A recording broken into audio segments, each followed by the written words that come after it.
வாரத்தில் 6 நாள் பிலிப்பீன்காரங்க சாப்பாடு சாப்பிட்டு நாக்கெல்லாம் செத்து போச்சுங்க. இந்த வாரம் பிரியாணி சாப்பிட்டோன்னு யோசிச்சுட்டே இருந்தேன். அப்போ தான் ஒரு ஐடியா வந்துச்சு. முதல்ல தொழுவோம், அதுக்கப்புறம் என்னென்ன யோசிப்போன்னு வந்துட்டோம். தொழுவ வந்துட்டோம்.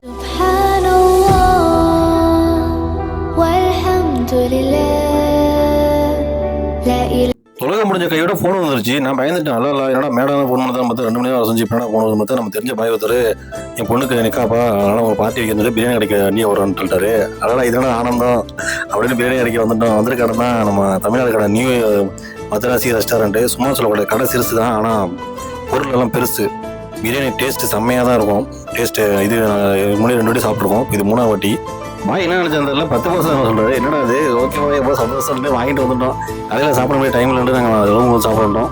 எல்லாம் ஃப்ரெண்ட்ஸ் எல்லாம் உட்கார ஆரம்பிச்சு சாப்பிட்றதுக்கு. நான் டைமை டியூட்டி 2 மணிக்கு நான் சாப்பிட ஆரம்பித்தேன். சாப்பாடு சூப்பராக இருந்துச்சு, செம்மையாக இருந்துச்சு, நல்லா ஸ்பைசியாக. இதெல்லாம் நம்ம நண்பர்கள் ப்ரோ நம்ம நண்பர்கள் சார்பாக அவங்க எல்லாருக்கும் அஸ்ஸலாமு அலைக்கும் வரஹ்மத்துல்லாஹி வபரகாத்துஹு. இந்த கடை லொகேஷன் உங்களுக்கு வேணும்னா கமெண்ட் பண்ணுங்கள், நான் உங்களுக்கு சென்ட் பண்ணுற லொகேஷன். ஓகே, நெக்ஸ்ட் வீடியோவில் பார்ப்போம். அடுத்த வீடியோ பார்க்கணும், என்ன ஃபாலோ பண்ண வச்சுங்க. வரட்டா மாப்பி.